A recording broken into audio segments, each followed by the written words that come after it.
Another home run for Disney Animation. Encanto. So Encanto is the 60th movie from Walt Disney Animation Studios, who in my opinion make better movies than Pixar these days. This movie takes place in Colombia, and it centers around the Madrigal family. They live in this magical house, their casita, and each member of this family has a superpower of sorts. Like one of them is really strong, one of them controls the weather, but our main character, Mirabel Madrigal, does not have any superpowers. For some reason or another, the house decided to give her a pass on that. But now the magic surrounding this family and this house is under some sort of threat. Something bad and dark is happening to this house, and Mirabel has to solve the mystery of what is doing this and why. How do I save the magic?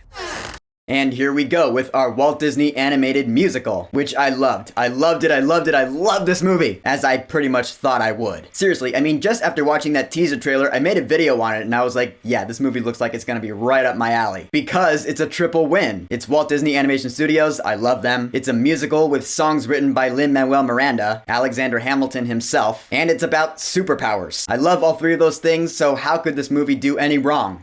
It doesn't. Alright, Mirabel, voiced by Stephanie Beatriz, who we all saw earlier this year as Carla in the Heights, she is a really great, sympathetic character. Because at first you feel bad for her. I mean, everyone in this family is so special. You know, they all have powers, everyone loves them, and Mirabel here is just kind of, she's looked down on. She doesn't feel as special as everyone else because she's not really treated as well. At a point, not too far into the movie, I felt bad for her. I felt so bad that I felt like I had a bone to pick with the house. I was like, Casita, what gives? Why didn't you give her a gift?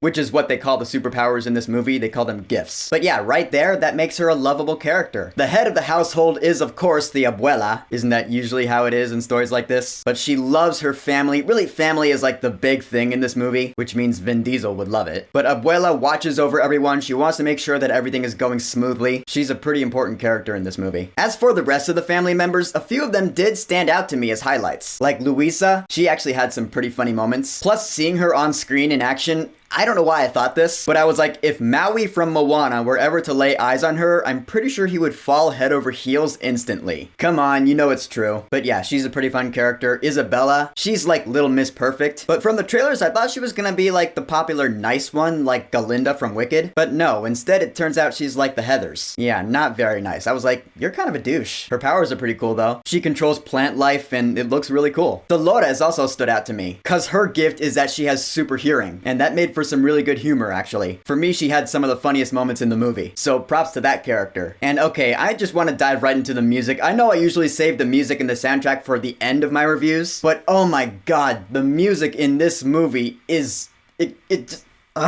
I can't even describe it. It was really the thing that grabbed me and roped me into the movie and the world. Because all the songs are great. There's not a single bad one in this movie. And there's never a scene that feels out of place, like a weird random 80s throwback. Yeah, there's nothing like that in this movie. I mean, the songs all sound modern, but what do you expect? It's Lin-Manuel Miranda writing them. Of course, they're gonna have that Moana, Hamilton, In the Heights type vibe. And plus, you don't get the feeling that this movie takes place in like ancient times. I actually got the feeling that this movie takes place in pretty modern times. So it makes sense that the songs do sound more contemporary. But honestly, man, I got the soundtrack already. And like I did with Moana, like I did with Frozen 2, I'm gonna be listening to this soundtrack for at least a couple months, I imagine. Because the beats are really good, the lyrics are great, some of these songs are emotional, they move the story along in really clever ways. What can I say? Just this soundtrack hit all the right notes with me, to no one's surprise. And the story in this movie is really good. It really grabbed me too. Within the first 25 minutes of the movie, I was tearing up, because I felt so bad for Mirabel. You know, like most of these Walt Disney animated musicals, you have your I Want song, like How Far I'll Go from Moana. The scene with that song in this movie, and really the scene preceding it, that's where I really started tearing up, because I was like, man, I don't know why, stuff like this just always hits me. It ensnared me. And then when bad stuff starts happening, you want Mirabel to solve it, because you're like, yeah, prove your worth. And so we're solving the mystery, and I was in it every step of the way. There's one character she comes across who's actually voiced by John Leguizamo. Yeah, I recognize his voice pretty much instantly, and he was a standout too. He was great. Great. So yeah, this movie has plenty of emotional moments, some pretty good humor. I laughed out loud a few times. Yeah, I will say the humor in this movie was a lot funnier than Raya and and the Last Dragon's humor, at least in my opinion. Maybe it's because I actually got to see this movie on a big screen with an audience. I don't know. The music, the soundtrack, and the score, it's all fantastic, as per usual with these movies. And of course, the culture was just so vibrant and beautiful. All the details in the animation. For me, it wasn't as